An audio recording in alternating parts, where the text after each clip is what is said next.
Welcome to the helicopter fuel training video.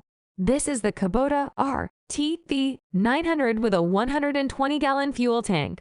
This tank is properly labeled with Jet A and no smoking signs. Please be very careful when operating this vehicle. This Kubota has a diesel engine.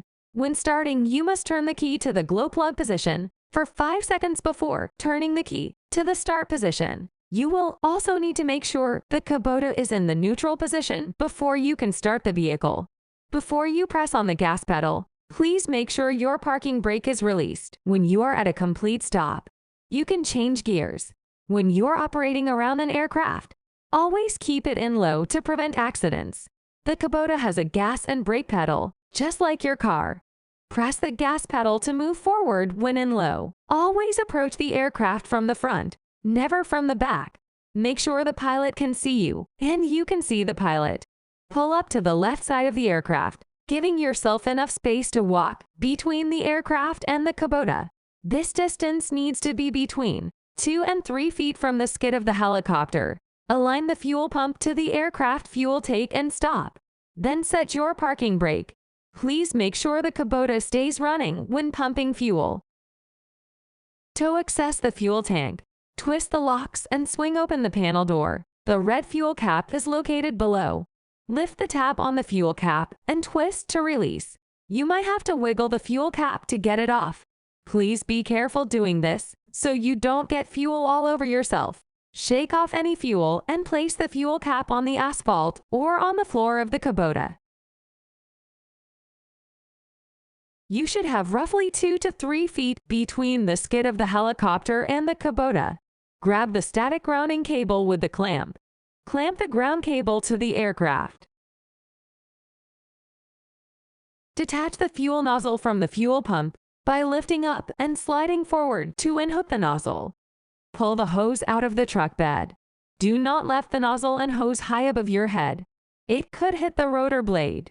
Use the truck bed to place the fuel nozzle on the side so that you can reset the flow meter to 0.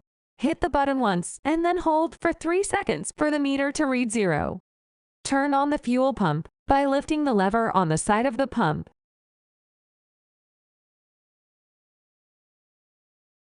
Lift the green nozzle with your left hand while supporting the fuel hose with your right hand. The fuel flow meter should be readable as you squeeze the lever with your left hand.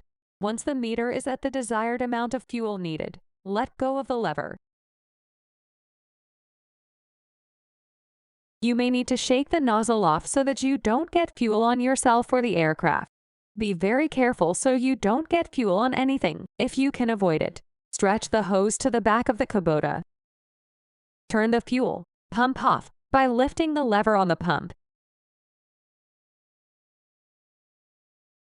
Replace the nozzle by inserting the nozzle downward and hooking upward into position. Make sure the nozzle is secure and you put the fuel hose back into the truck bed. Detach the static line from the aircraft and also put the static line back into the truck bed.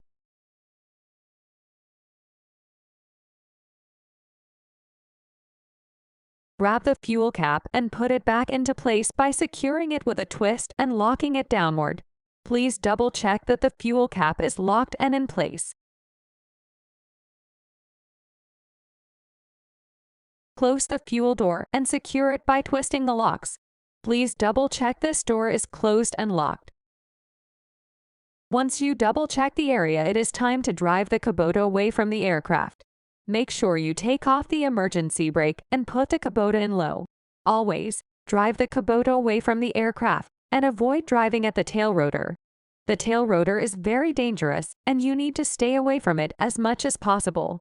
Park the Kubota in the designated parking area at the airport and out of the way from any aircraft. Remember, safety is always our priority and don't get in a hurry. Thank you for watching this safety training video.